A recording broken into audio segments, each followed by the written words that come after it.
So this is a pretty big deal. In a new court filing, Capital One says that Donald Trump's accounts were closed in 2021 after months of analysis by its anti-money laundering professionals, not because of politics, as Trump has claimed. His accounts were shut down. He said they did it because, oh, I'm Trump, you hate me. But they're saying actually there was evidence of money laundering. The bank says its AML team conducted a careful review that identified suspicious transaction patterns and made the decision under federal anti-money laundering obligations. This is their response to the Trump organization in a filing today seeking to have their lawsuit dismissed. So that's a pretty major piece of information to drop out of nowhere. And I know that Capital One wants the case to go away, but I kind of want it to continue. I want discovery to continue. I want them to release the evidence they have of money laundering with Donald Trump's accounts that were closed. But pretty crazy. Well, ladies and gentlemen, welcome all 152 of y'all within 2 minutes to the Politics of Being Black show.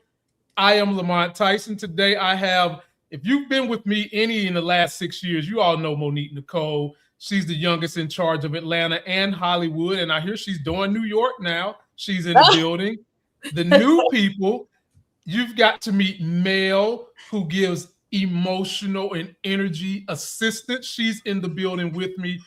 And all of us knew Trump was a crook from the beginning. He's more crooked than the letter S. He's more crooked than a sidewinder in the heat. We all knew that this was going on. That's just a small smidgen of what we're going to talk about. Folks, show starts right now. I'm up early for the dealers come out. Everybody is outside till the killers come out. You ain't eating, you just act full. I'm impactful. Dozen funerals in a month. I got that pull. I will give it to niggas in all rap forms. Ignatius out right now on all platforms. That's right. You're in the building with the all-knowing, all-loving, all-feeling, all-seeing, all-powerful, all-woke, all DEI, all LGBTQ+, all equitable, just damn everything sexy as hell host. And look at these wonderful young ladies that are going to help me do this show tonight. Let's get a feel of how they're doing. Mel, we'll start with you. How is your week starting out so far? It's Monday. I feel pumped. I'm ready to take down evil racists. As they say in Australia, fucking A. Yes, right. That's what we're going to do. And Monique Nicole, youngest in charge, handling business in LA, handling business in Atlanta, handling business in New York. Chick, can I get some of the frequent flyer miles you got on your card? Baby, get that Delta MX, baby. Just get the miles, baby. Get the miles, folks, okay? You already know. She said get that Delta MX. Boy, you got to be in elite class to get that shit. I don't know. Your boy Mott can't get no. I can't get that right now. Please, you know damn well you can get one. Stop playing with folks. I'm going through divorce, my G. So you know your boy Mott got to take it easy right now. Oh God, we've made the public announcement. Okay. Yeah, it's almost there. We good, Jesus. Folks. If you didn't know, here's what we got going on. In the last quarter, I was the 8th fastest growing progressive YouTube channel in all of politics. Please go tell your friends what I've done to make that happen. I network with a lot of small content creators that don't have big presences on YouTube to help uplift them with my community so they can build presences on YouTube. If you know someone who's trying to get their presence built via IG, TikTok, wherever, they want to get with my audience, tell them to come holler at me. We'll post them, and I guarantee you they'll get some good views. Ladies, let's get started. Let me tell y'all, before we get into it, let me let you all know what we're going to cover. We're going to cover a Tatum, ladies and gentlemen. And I'm not talking about Jason Tatum that plays basketball for Boston. And I'm not talking about Channing Tatum, you know, the one that used to be a chipmunk dancer and then he turned actor. I'm not talking about either one of them Tatums. I'm talking about the great value version of a damn Tatum, Brandon Tatum, who is out here besmirching black folks. He's out here besmirching his own damn self, and he's trying to throw gears in the sand of the Nolan Wells case. We've got updates on Nolan Wells. We're going to break that down. We've also got a little bit of the autopsy information going on with him, and we're also going to cover the 10 worst states in the United States to live in. And I'll ask you two ladies, can you guess what they might all have in common? Anybody take a guess? Go ahead, Mel. Mel, they have a color. Monique, what do you think? My mind is going all over the place. I'm gonna let Mel go first. I'm gonna let Mel go first. Thank you, Monique. I'm gonna guess they're all red. Yeah. You got it. Monique, you got anything to add to that? Definitely red. I mean, when we say words, we talking financial, we talking how much it All costs of it. to live, are we All talking of it. racism, are we talking crime rate, Medical access. All of it. the range of what we talking about. CNBC encompassed all of it. Okay. Racism, cost of living, affordability to healthcare, affordability to childcare, all of it got encompassed. Oh, and This is interesting. as Mel said, each and every state wears a MAGA hat, which is a damn shame. And we're going to cover that too. But ladies and gentlemen, before we get in it, your boy took one for the team over this weekend. I took a business trip to a place here in North Carolina that is supposedly the largest home ever built in the United States. It's called the Biltmore here in Asheville. And I took one for the team because my channel has progressed into politics. And we fight on this channel hard for the non-erasing of history, the setting people up so they can have empathy and sympathy for everybody and understand the plight that minorities and women have gone through. And I wanted to go to Asheville because it's a progressive town, but you've got a whole lot of surrounding MAGA areas. So I wanted to see, how does the Biltmore present itself? Let me show you guys a couple of pictures of the Biltmore because you might have seen it before. It's a beautiful place, but they didn't present the way I wanted. So this was, if you didn't know, the Biltmore was built by George Vanderbilt II. Wow. It's a descendant of a robber baron named Cornelius Vanderbilt. And this was the mistress's room where the ladies go and chill out. It looked like he knew Prince back in the day. This was in the 1890s. He didn't know Prince, but this was a beautiful room. I got some footage of it. And this is the Omni, one of the main resort areas in Asheville. And it has the world famous Grove Park Hotel, which also includes the Blue Ridge Buffet, which is probably the best buffet in all of America. So if you ever go there. But while I was there on this trip, I was trying to understand the culture. I was trying to understand, what are y'all teaching people about the history of the Biltmore? And I was appalled by the things I heard that they did not say on the tour. So if you go there, they give you this little handheld thing where you press a button and every section you go to has a number. They tell you about the history. They watered down the role of African Americans. They almost try to make it seem like what Brandon Tatum says, slavery was a good thing for us. And they made it seem like the people who was working there were kind of on equal footing and wanted to be there and were getting paid equal wages, except for in one area. They made a claim that the white guys were a little bit more educated than the blacks, so they got paid $3.63, I think, per day. And the black people got paid like $1.02 per day, you know? And instead of giving the real history, I knew they wouldn't do it. As minorities, we always understand, most places we go, we're not going to get the real history, because if we did, more people would be sympathetic to our plight. More people would dig and understand what we have been through, and they would want to see the kind of change that most minorities want to see. And so what I decided to do was give you guys factual history, and here it is. The Biltmore Estates and the black hands that built it, similar to the same black hands that built the White House. The Biltmore Estates in Asheville, North Carolina, stands as the largest private home in America. Now, I take full opposition to that shit because they are listed as a historical whatever the thing is. That's not private. Stop it. But anyway, George Washington Vanderbilt II commissioned the estate, and construction began in 1898. He was the grandson of Cornelius. Down below, you see the GPT status of Cornelius, the grandfather. Cornelius Vanderbilt built his fortune as a robber baron, much like we see with these tech oligarchs today. A term the 19th century businessman who accumulated massive wealth through ruthless business practices, exploitation of workers, and control of railroads and shipping yards. Much like what we see today with the tech billionaires. They're controlling the social media airways. Anybody give them some money, they'll say, don't you say this, don't you say that, and they control it. Last point, and then I'll give the floor to you ladies. The generational wealth funded by Georgia's lavish estate, wealth built on the backs of working people, included working slaves. Black laborers contributed significantly to the construction and daily operation of the Biltmore. They quarried some stone, they cleared land, built roads, worked the farm, cooked the food, maintained the grounds. The Biltmore's presentation today attempts to soften that history using language that minimizes the reality of Black labor and economic exploitation on the property, calling enslaved or exploited Black workers servants, or drawing comparisons that workers down there experience erases the truth of what actually happened. Ladies, I'll give the floor to you. I'll come to you first, Monique. Are you surprised that a place like this is telling people watered down history, which is something we've always experienced from damn near elementary school till now?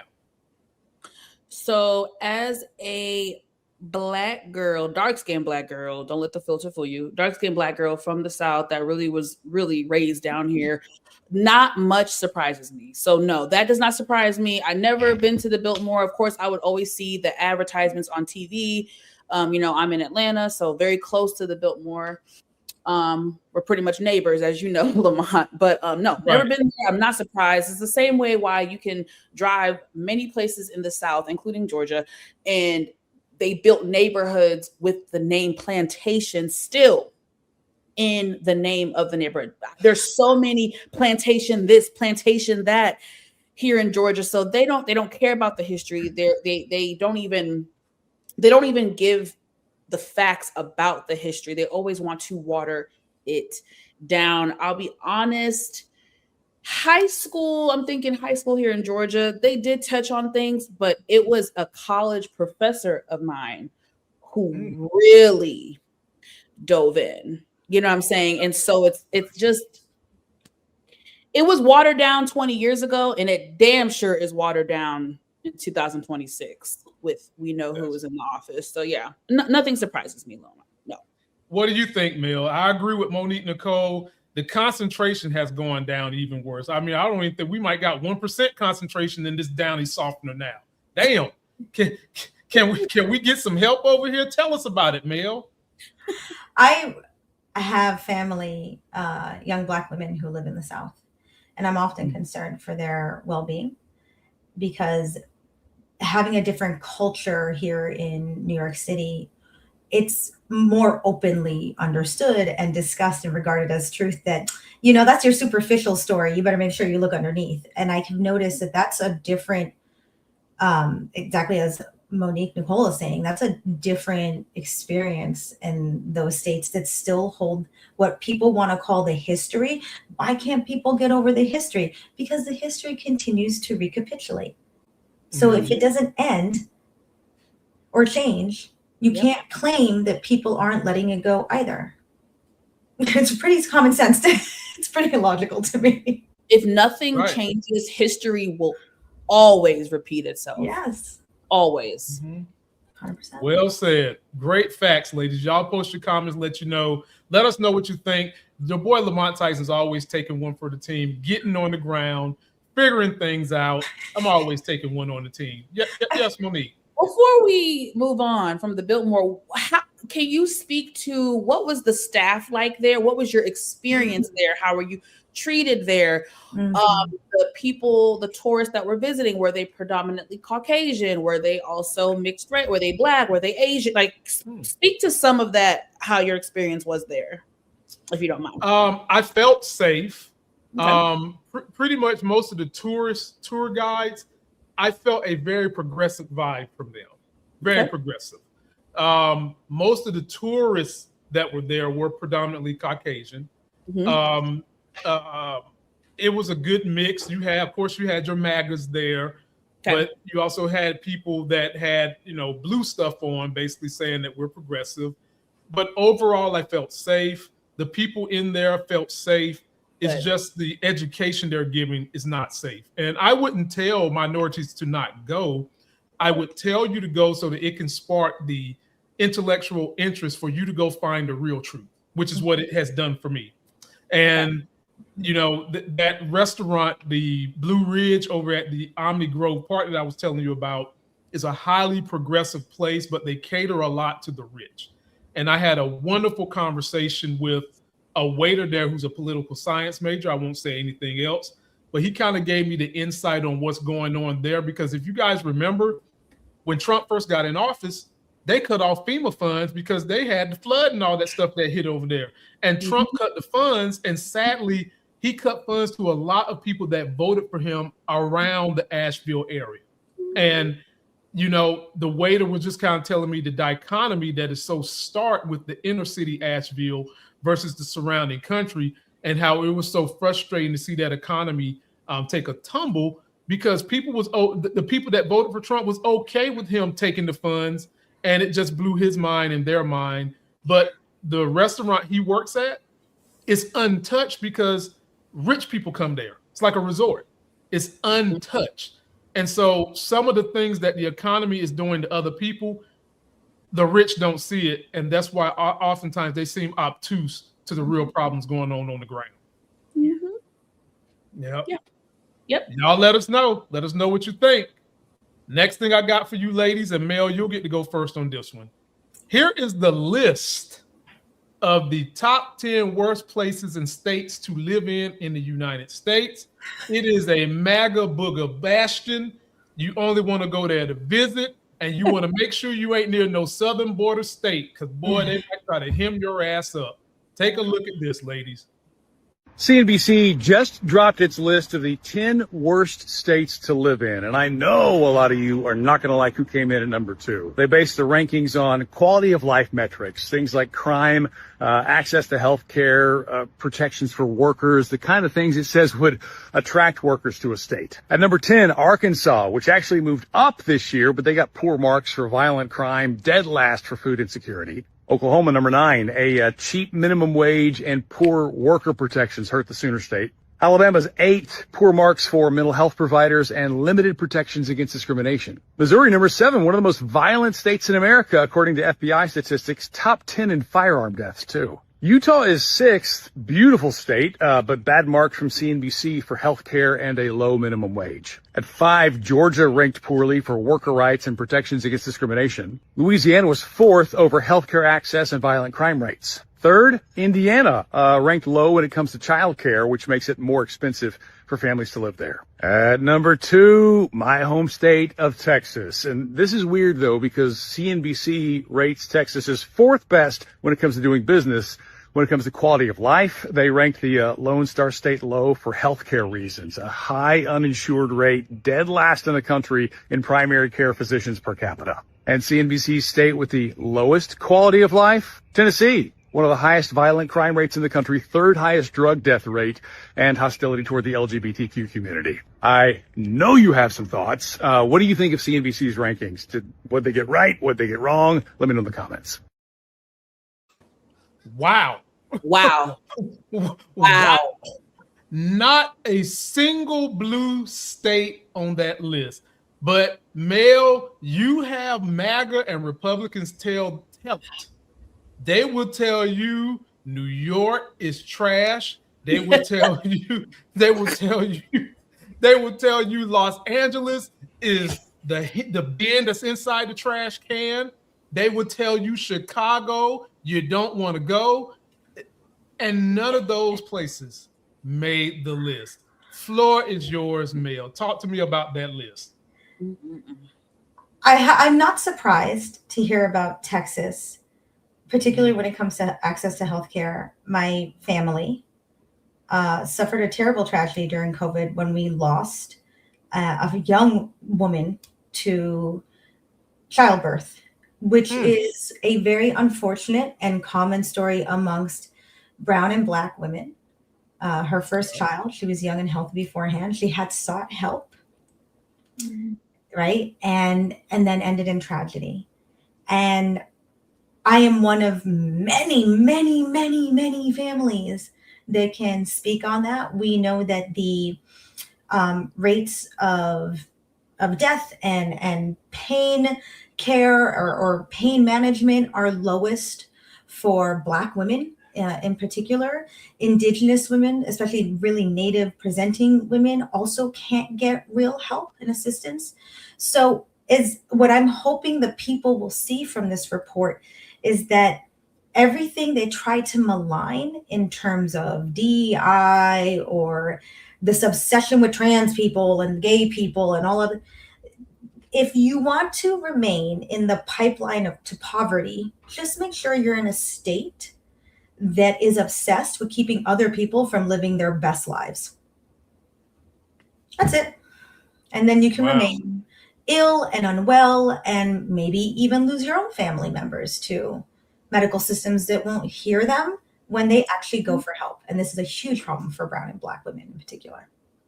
Mm-hmm. Wow, well said. Monique, I'll kick it to you. I agree with Mel that especially if you are a woman, if you live in a state that's mostly controlled by men, and the only time they have a concern about your health care is when they want to be in your panty drawers, and then after that, all they want to do is control your health care, you probably need to go somewhere where people actually want you to have autonomy over your own body, not just when it comes to the bedroom action. And all them states got these silly rules. I mean, just silly rules for women's birth care, women's rights, women's access to health care. And it bothers me to no end. I was raised by a grandmother. A plight of this channel is the support of Black women and women in general, because there's a plight that seems to be going awry here. And Monique, I give the floor to you. All that makes me sick. So there's so much I'm thinking. So let's go with Georgia since I live here, right? Okay. You live in Georgia. Okay. Georgia was number 5 on the list. Now, the gentleman that was speaking, I feel like he was talking really fast. I'm trying to understand what he was saying. I think he spoke a lot to discrimination factors. I'm trying to process if obviously racism is a big part of that.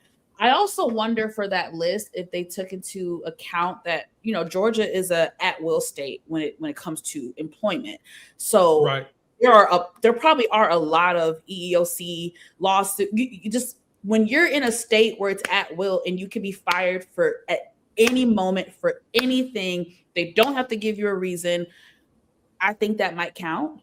Obviously, Georgia. I live in one of those states. Okay. Now, someone can fire you at will, but they still have to pay you unemployment if your state hasn't gotten rid of it the way North Carolina has whittled it down from 12 weeks to 4. For what? Unemployment. Unemployment. Full unemployment. So it's basically like 1 month for full benefits. So you might can get like partials and all that. Okay. But yeah, it's ridiculous. Like someone can just at will. I don't like the way.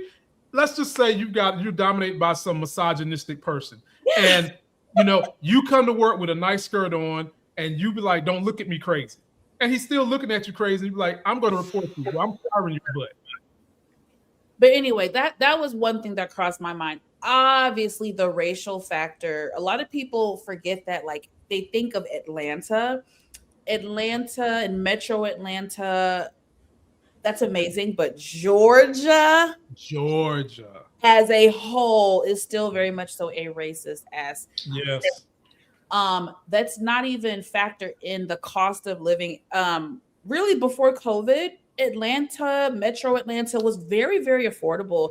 People have been flocking to Atlanta for 20 something years now. I mean, right. I remember when I was in high school, this is 04, 05, right before Katrina, I had classmates coming from Philly, New York, where else? Chicago. So Atlanta used to be so affordable, and what it's costing now is absolutely disgusting. Don't even get into the real estate aspect of huge companies buying out properties and playing Monopoly here with complexes and marking the price up crazy. I mean, that is happening a lot in Metro Atlanta, and it's making it impossible for people to afford to live. I mean, people are barely renting apartments, let alone affording housing. And I know that's happening all across the country, but Georgia was number 5. And I'm just speaking to my experience here. I can tell you right now, and I'll wrap up. When Trump's first term, 2016, I spent most of my life here in Georgia. Understand that. 2016, when he got into office, I had never seen so much bold racism. Yeah. You understand? Bold racism. Because believe it or not, I'll speak from my experience, even in the South, before Trump, there was a large group that was still very subtle about their racism. Trump got people to be bold. And I will say the racism spiked up in Georgia really bad. Really bad. So yeah, I'm not surprised that Georgia was on the list. Texas, not surprised. I was surprised by like the Utahs and the Missouris and the Oklahomas. But yeah, red states, right? They're so perfect. My God. Can I add one thing to that, Lamont? Yes, you can. Let me say this. I guess all the praying they're supposed to be doing, thank you for your service, and thoughts and prayers ain't been working too well for them. No. You took that. That is exactly what I was going to say. That everything. Oh Lord, that was meaning like you were on the vibe. These are also states that are highly religious in their cultural values, and when you can fool people, it's 2026, folks. If you have offense at me calling any religious story ideology being fooled by a narrative, that's any religion. That tells you something, how easy it is to manipulate the minds of people to get them to continue to be inhumane to one another at their own financial and medical cost, their own spiritual cost, their own, all of it. That's all I want to add. Oh my God. And I'm so sorry. I would be remiss. Georgia's healthcare in the last 4 to 5 years has been heavily scrutinized. I have a lot of friends who work in healthcare in New York, New Jersey, and people who I know that have thought about moving down here. And one of the main reasons that stops them from coming down here is the healthcare system and how it has decreased, especially for women, especially the birthing rights, especially that is one of the main things I meant to say. Oh my God, that I don't know the stats and stuff, but I have been reading some articles over the last couple of years. Georgia's healthcare system has gone downhill with the treatment, the care, medical negligence, medical deaths. Don't add in all the new rules that Orange Face put in with women and abortion and this and I have stories, but we don't have enough time for that. There was a national case. There was a national case. If you guys remember and can Google from last year, the national case here in Georgia where the black girl, remember, right? Okay. I did a story about that. Exactly what that hospital. I've been to that hospital. I know people that work at that hospital. Yes. Wow. So folks, if you want to know, Georgia had a woman who basically was on life support. That was the only reason she was living. And they forced that woman to stay on life support to give birth to a child. Yeah. Against the family's will. She was incubated at that point. Right. So y'all post your comments. We've got to do better in those type of states. We've got to quit giving up the power we have, the autonomy we have. And it's up to us to be little engines of education and truth for those people that are starting to see that what they thought was one way really is not that way. That's what we do here on this channel. Speaking of which, ladies and gentlemen, don't forget, I'm your boy. Send me all your creators that want to try to grow. It's a community effort here. We do a community growth progress where we get people that want to grow. I give them some pub for free, not asking for anything. And we try to grow this thing together, uplift everybody, because right now we need every progressive hand on deck. You feel me? Everyone, because what we're dealing with in this country is abhorrent. And it seems like it's getting worse, but I'm here to tell you, we can come together. We can make some things happen. Speaking of which, it's time for Nolan Wales. The last 30 minutes of this show is dedicated to the stuff that's been going on with Nolan Wales. One big issue today that we saw that Don Lemon, my boy DL, Don Lemon reported on. There was a fake autopsy report coming out basically saying that this boy was drunk. And I was telling Mel last week, I said, Mel, based on that interview Tatum did, I see the narrative happening. Oh God. We sat here last Monday, and we said they're talking about kids drinking alcohol, blah, blah, blah. They're going to try to say the boy was drunk and on drugs and on cocaine. Well, 1 week later, we get this fake ass autopsy, quote unquote, leak talking about dude was drunk, he was on drugs, blah, blah, blah, blah, blah. The toxic.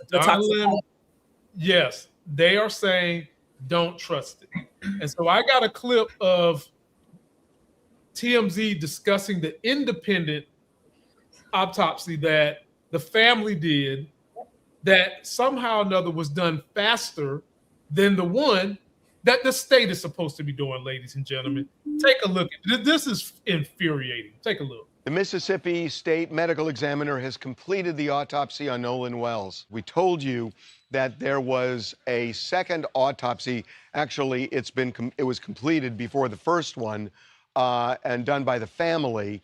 And the cause of death there was undetermined, although according to the family lawyer, Ben Crump, the medical examiner they used privately did not rule out foul play, but on the other hand, apparently has not found foul play. There was a discoloration on his skull, which could involve foul play, but it also could be something like blood pooling when the body was on a slab at the morgue. So we don't know. Right now, there are really no conclusions, at least that have been made public. The official autopsy results remain sealed. They will not be released probably for a while because the DA has already said this case is going to go before a grand jury. And the grand jury is going to, I think, do a couple of things. One, they can subpoena witnesses because remember, the sheriff can't do that. If the sheriff goes to somebody and asks, hey, we'd like to talk to you, the person can tell the sheriff to take a hike. The grand jury, they can subpoena somebody, put them under oath, and they either testify or they take the fifth. But they can force somebody to sit and presumably talk about what happened to Nolan Wells on July 4th. All right, Monique, I'm coming your way for this one. With the current level of developments coming out in the Nolan Wells case, what are you thinking? What does your background and history and the way you've seen these stories in the past, what exactly is going through your brain? Report to my audience. Let us know what you're thinking. I don't even know where to begin. I'll just start. I've been very deeply disturbed by this case, as everyone has. Like I said, I grew up in the South. I used to have a lot of white friends. There was a time where little Momo was the only Black girl. Okay. And so I see Nolan and I almost see myself, or I see some of my peers who were in those situations. And I don't even want to get emotional, but it's just the fact that these parents, Nolan was in college, 4th of July weekend, you're going out with your friends. A parent's worst nightmare. No parent is waking up thinking this is about to happen to my kid. My kid is about to be a hashtag. My kid and my family are about to be international news. So it's just, when we do all these conversations and think pieces and videos and reports, I don't want any of us to lose or forget the humanity behind of what's happening. The family's forever changed. And, making matters worse, it's become a shitstorm. And you have kids that are covering up. You have parents that are covering up. You have probably district attorneys. You have people who are covering this up. I want to read something to you guys. Your girl was doing a little research on my way home from work. I was listening to Nancy Grace today in the car, and she had a professional come on. He said a couple things, guys, that I wasn't aware of, and I took some notes, okay? So this is about the autopsy and toxicology report. So he broke it down for the state of Mississippi. There is a state medical examiner, but there also is a county coroner. The state medical examiner essentially provides a service to the county coroner. The coroner is basically an elected official, okay? They do not conduct the actual autopsies in any case. However, they are the gatekeepers to any kind of official documentation that gets released to the media or the public. So under the state statute, the district attorney, the prosecutor, they can basically say, hey, hold off on releasing these documents, which is essentially what is happening right now, okay? And I'm hearing that they're saying that the autopsy is complete. How is it complete? How is it complete when the family had to go out of the state of Missouri or Mississippi, I'm sorry, and they found what? His throat missing. His body was badly decomposed. And now we're finding out that it's going to a grand jury. I'm worried that they're going to hold on to that documentation until trial. I mean, and God knows how long that's going to take. God knows what more manipulation and tweaking, and who knows what could happen. I don't like any of this. I think this has been done piss poor. I think there is corruption written all over this. Yeah. Those boys know something. I'm sick of watching political pundits gaslight and do all this and keep pushing the line is always moving when it's one of theirs. We know what we heard. We had professionals who listened to the recording, isolated the vocals, did all. We heard some incriminating things on that 911 call, and I'm sick of them gaslighting us. Mel, before I give the floor to you, let me just add to more of the frustration of why we're all here frustrated. Why is that boy's stepmama, the judge, have any involvement? I cannot get over how that bitch was allowed to have her phone number be the one that you call to give incriminating details. Where you do that at? To steal from the black lady? Where the hell you do that at? Okay? If that had been any black judge who was a progressive and her stepson was involved in something like this, and let's just say it was a bunch of niggas with one white boy who got drowned, you think good and damn well that they about to let that judge stepmama have her phone number be listed for you to call in information about this case? Oh, no way me, in my French talk, no way me. As my children would say, find the map, I'm the map. Oh, floor is yours, Mel. Floor is yours. How am I supposed to follow that now? The map right there. You know, Monique, I'm with you on this one. This is a total shit show, and it's predictable. This is like a bad SVU episode. Like, this is like predictable. We can point out the bad guys. It's so awful. And for people, what I saw, something that really shocked me, which is to say something these days, is not just the fact that, thankfully, I mean, I never thought I would be grateful to TMZ for making sure justice is being done. But for people who think, oh my God, people make such a big deal about this and what's going on. Do you know I have heard racist white men come out in celebration of this moment on social media? Yeah. I have witnessed and heard racist white men say, yeah, that's what we did. And that's the tradition we hold. And I was like, and that's why.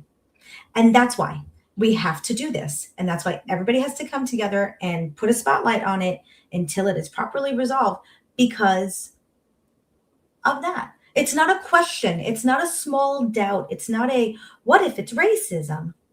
It's a, hey, this is probably racist, so let's handle it. That's the approach I would prefer that we took. We just assumed this is Mississippi. This has a bad history. If I was an elected official in Mississippi, I would desperately want to get ahead of this and demonstrate doing everything I could to help this family that is living a trauma every day for the rest of their lives, having to pick up the pieces and move forward. It's clear to me. It's not hard to figure out whether this is being done correctly or not. If any of us here were part of a panel and worked for that state, we would want to do everything we could to make sure that we look like we were doing the best we could by that family.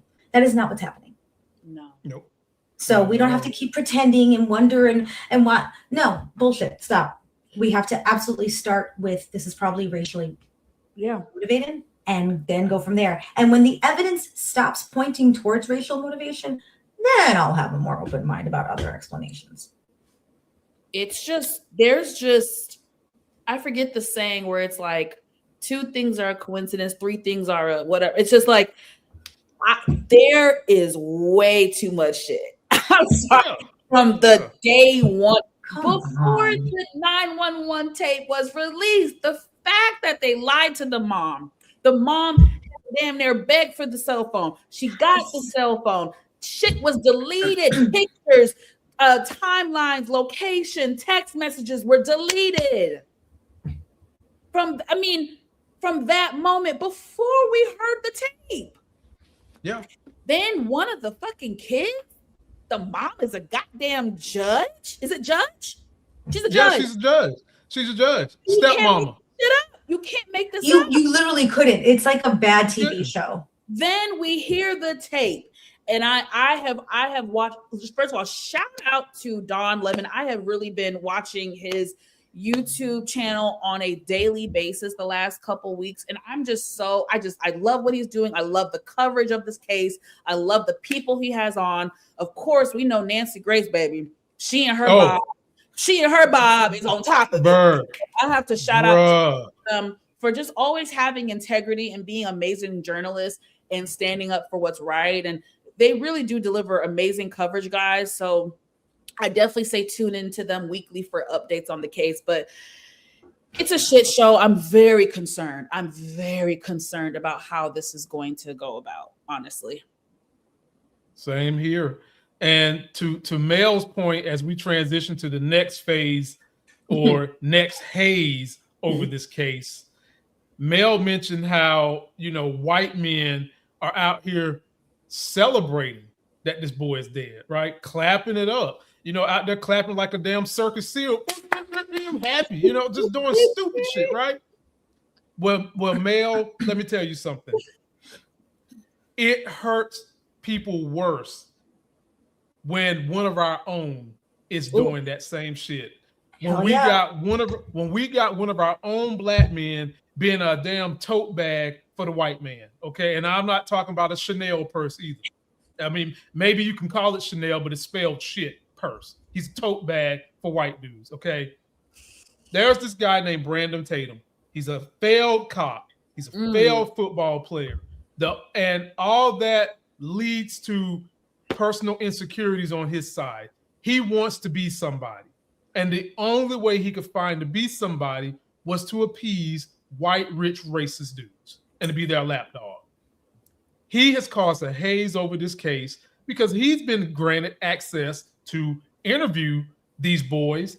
And the one thing I know about white people who are like that, they will let a black dude come and interview you if they feel like they can control you. If they feel like you can be bought by their cases.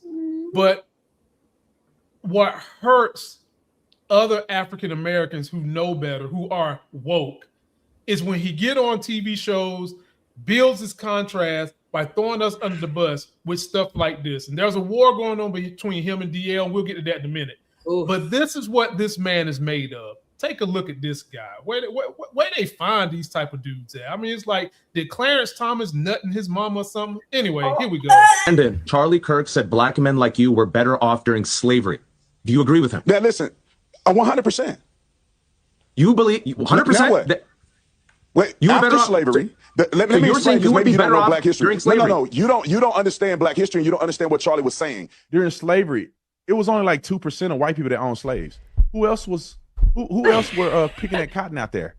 You know, they act like all white people were sitting around.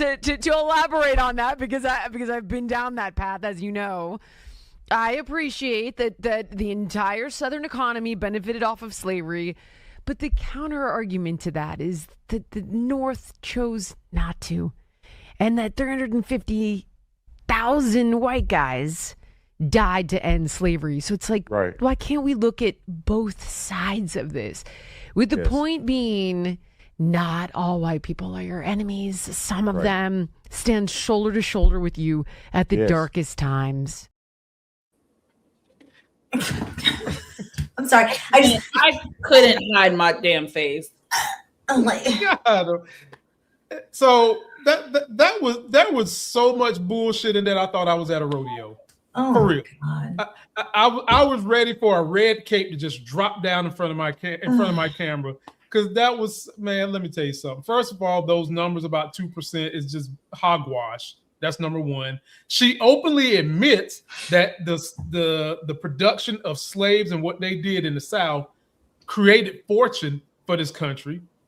And then she openly admits that there was a war fought to liberate slaves, but that war really and truly wasn't fought over slaves. It was fought over states' rights, okay? And then she wants to get credit for ending something that was immoral in the first place. She wants to get credit for the white people that did it. And let me tell you something. Neither one of them two white folks, and I'm calling Brandon Tatum a white dude, neither one of them two white folks are the type that we need to be uplifting, that she said we need to stand shoulder to shoulder with, because they're not for us. The floor is yours, Mel. I'm gonna let Monique get her stuff together, because boy, I see it coming. But I'm gonna give the floor to you first, Mel. I was gonna say I want you guys to handle it first, but Monique, you need a second. I just want to start calling out some bullshit. First of all, Tío Tomás, Spanish for Uncle Tom. I think people forget where we get that language from. I think people need to go back into the literature with which we make the reference of a fucking Uncle Tom. Okay, so I would want the audience to do that for themselves and why we use that language here. That's number one. Number two, I am tired of non-divisive rhetoric being co-opted to create more division. It is absolutely true that not every white person is your enemy, nor, to quote one of my dearest Black mentors, is every Black face your friend. That goes for all of us and whatever. Yeah. Do not conflate that truth that can bring us together with the origins of that war. That war was not white people having a realization of the inhumanity that was being, how we were treating the slaves, and we will rise up. And I'm saying we as pantomime, Mexican American and Puerto Rican, we were not here yet. So we're doing a different thing. But that makes me so angry, because you take what could be good, linking up together and saying, look at the common enemy, look at what is here before us, and then you conflate it with misinformation about history that most people, by the way, don't know accurately enough. That is why they are manipulated by that. And that is what gets me so incensed, that this is so easy to sell to people that they can't identify all those layers of mishmash bullshit. But I'm so grateful we are here together to do that. And thank you, Lamont, for letting us do that with you, because I want people to understand how that is damaging. Especially coming out of that white lesbian's mouth. And I went to Smith College. All right. I will call out the intersectional minority white women who want to claim a certain platform and then misuse it. Let's go, girl. Just like the fake feminists out there. Like, y'all were the fake ass fucking dumb bitches who marched for, I don't even. Bring it, Monique. The floor is yours, Monique. The thing is, I'm really, I'm trying to find the words, because I'll never understand a Black person that goes against their own. That's just not something that my brain can compute. I can't even I don't even have a real rebuttal, except for I think Brandon Tatum is a white supremacist. Like, I just think he's a white supremacist. The rhetoric, the dangerous rhetoric that he spews out his mouth. You're saying some fuck shit when you got white people gagging. When you got white people and other minorities looking at you like, what the fuck did you? That's how you know you done just jumped off the ledge. You're on planet Pluto. Like, I don't know what to say to that. Let me help you, Monique. It's called self-hate. How Nancy Grace, I don't know if y'all saw the clip of him on Nancy Grace, and he was humming a homina, and she had to gather his ass. Then this Brandon Tatum, which I just found out who the fuck this guy was barely. Me too. And I'm glad I don't know who he is, because he's a waste of space, a waste of a black man on this planet. He really wants to be white. And then one day ago, the YouTube channel Jubilee just dropped Officer Tatum versus 20 black liberals. I was trying to send it to you now, but shit, my phone is not working. So I saw clips of it. It is, oh my God, it's 2 hours long, Lamont. I don't think I can stomach that. The clips that I saw was crazy. I think you would enjoy watching it. Oh, no, I wouldn't. No, I wouldn't. I don't like debating with people that don't use facts. I think you would appreciate the liberals. Okay, yeah. But I read in the comments, he cut them off a lot. It was, the moderator wasn't the best, so that probably is going to be a little frustrating to watch. But I, just like you, I hate misinformation. Maybe that's the journalist in me. I do not misinformation. And I'm okay. Like, we don't always get it right. Like, I'm okay with like walking it back. But you know what I'm talking. I'm talking about willful ignorance and willful misinformation. That infuriates me too. This guy, I don't know anything about him. I don't really want to know about him. But I know he embarrassed himself on Nancy Grace last week, and I'm glad she got his dumb ass together. I saw that too, and it makes me sad when we're excited that like a white woman schools a black man. Yeah. And I mean, he was up there cooning his ass off. Like, let me let y'all in on a little game. If y'all don't know, oftentimes black people, we be cooning for white folks when we always calling them miss. It's one thing to call your elder a miss, but when this is someone who's not too far off in your age, and every single sentence is miss, you're cooning. Well, that's insider track cooning. Let me get context. He was saying that to whom? Nancy Grace, every 5 minutes. Oh, he sure was. And I couldn't, it did feel like a bow down, yes, miss. That I also was like, was he being condescending, or was it more so of the well, yes, well, technically, that's the vibe he was getting. I mean, she was asking him legitimate questions, and he said something, then he took it back. He said something, it was the autopsy, right? He kept like, he couldn't figure out. He just didn't know what the fuck he was talking about. And that's most MAGA. They don't use fact. They use opinion. And then they try to find a shred of truth in something. And then they try to distract you from the real thing. And he's been getting his ass whipped. And D.L. Hughley got in that ass. I got in it. A whole lot of people got in it. And all that getting in his ass has made him come out and clap back at DL. Take a look at this, and I'm going to ask you ladies, the question I want to know from y'all is, what's too far? And he goes so far in his retort, I'm telling y'all, it struck a nerve. And when MAGA men get their little egos bruised and their insecurities bruised, they behave like this. Take a look. First of all, D.L. Hughley is not on my level. One point in time, D.L. Hughley used to be the man. At one point in time, I used to like D.L. Hughley, and I thought he was funny. Now, he was not even the top 5 in the Kings of Comedy, in my opinion.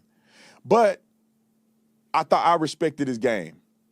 Just to grow up and realize D.L. Hughley is a simp, and he's a beta, and he's a crybaby, allegedly worth $10 million, but he's still crying about the white man every day. And he crying about the white man, yet he worked for white men companies. He's so black that he don't even care about black women enough to not cheat on his wife. He posted a picture of my wife. At least I ain't cheating on my wife. He cheated on his wife, got an outside baby. And a very unfortunate situation happened with his outside baby. And he want to come at me when he wasn't even there to protect his children. Then his young daughter gets into a sexual situation with a minor, where they both were minors, and she came to her dad in confidence, her black father, in confidence, and said she was being abused, and he didn't believe her. Brother, why are you talking about me? Why are you talking about me? You need to be worried about your own household. All the drama I just mentioned with his inner family ain't not one of the suspects in that situation white. A white man didn't cheat on your wife. A white man didn't abuse your daughter. And a white man didn't take the life of your infant child whom you had out of wedlock while you were married. These are all black people doing this. And yet you cry about white people every day of the week. I'll just see what unfunny ex-comedian D.L. Hughley just said about me. You are the lamest dude in all of comedy. People consider me as Officer Tatum because I became famous as Officer Tatum. And D.L. Hughley, that's your stage name. You still going by your stage name, Negro. You ain't even a comedian no more, passing out on stage and stuff. You ain't even funny no more. But you going by D.L. Hughley. You talked about it. He said, I didn't make the team, or I didn't make it to the NFL. Okay, I don't think that's anything somebody can be sad about. And I'm also glad I don't have CTE either, so it's not all bad. You would never make it to. You won't even make it to college. You were in high school, little beta male talking about it. Then I became a cop. What did I do as a cop? I protected black people with my life. D.L. Hughley is telling. Man, shut the fuck up. Let me tell y'all something. Okay. Sorry. He's telling y'all he ain't got CTE right. I can't tell. His ass probably would have been a better human being if he he would have went to the NFL, got hit in the head a couple of times. Because all that stuff he just said is such gaslighting, such bull jive. But what I want to know is, what I see from that is D.L. Hughley struck a nerve with him because the inner person in that man went low blow because he knows he's licking the boots of white people because he hates himself. He hates the skin that he's in. He knows he's kissing white booty holes because he does not like being black. He resents the fact that Clarence Thomas spit in his mama and gave him that color. He resents that. And I'll just say, dude, if you're having those kind of closet problems, just go get the vitiligo surgery Michael Jackson got. Go get that Sammy Sosa and come back white. And just stop bashing black people. And to say that you became a cop and you were protecting black people, how the hell is we supposed to believe that now when you're not even protecting us from a damn microphone? Floor is yours, Mel. I think I need a second. Okay, well, I'll give the floor to Monique Nicole. Oh, like, what the fuck? That was so much shit that he was talking. Uh-oh. Okay, there she go. There she go. Is that me? Wait a minute. Oh no. I think Momo is about to shut the show down, boy. That her booth is on fire. Okay, well, we'll get to her when she come back. Mel, you take the floor real quick. I don't even think we need to waste our time on being aggravated or reactionary. What we do need to do is recognize that when someone is being criticized professionally for the job they're doing or for a lack of integrity in how they execute their professionalism and their morality consistency, then you don't, if somebody then goes and attacks on a personal level, everything he said about D.L. Hughley could absolutely be 100% true. Right. And it is irrelevant to everything that we are speaking about when it comes to this person. So that's what I think the audience, I really like them to just clock that, just recognize that when somebody's really out of their depth and unable to cope, they're going to attack personal. That's all. We don't even have to get all upset about it. That could all be true. That could all be true about Mr. DL. And you know what? It's completely fucking irrelevant to how this man is conducting himself. So let's stop with the gaslighting. Let's pull it back. Thank you for telling me all those things that were irrelevant. Now let's bring it back to you, sir, and let me know what you're doing professionally. That's how we don't need to get all, fuck you. You can't fool me with that. Anyways, back to what about you. That's how I would handle that. Floor is yours, Monique. You get the last word. Monique's in. I was having issues, child. I think Brandon Tatum trying to cancel the damn video. We about to go ham turkey grits on his ass. Well, Monique, you got to remember you're using the white man's internet. He probably done made a phone call to every black person that's using the white man's internet. That's with your channel, baby. Your channel on fire. I don't really have much to say. I really don't have much to say, like, about someone who hates being black. Like, there's nothing I can say. There's no amazing point I can make. I could present this motherfucker with a PowerPoint presentation of nothing but facts, and all he's gonna do is spit on it. Someone in the comments said that they watched the video that I was referring to on YouTube on Jubilee, and they actually said it was really good.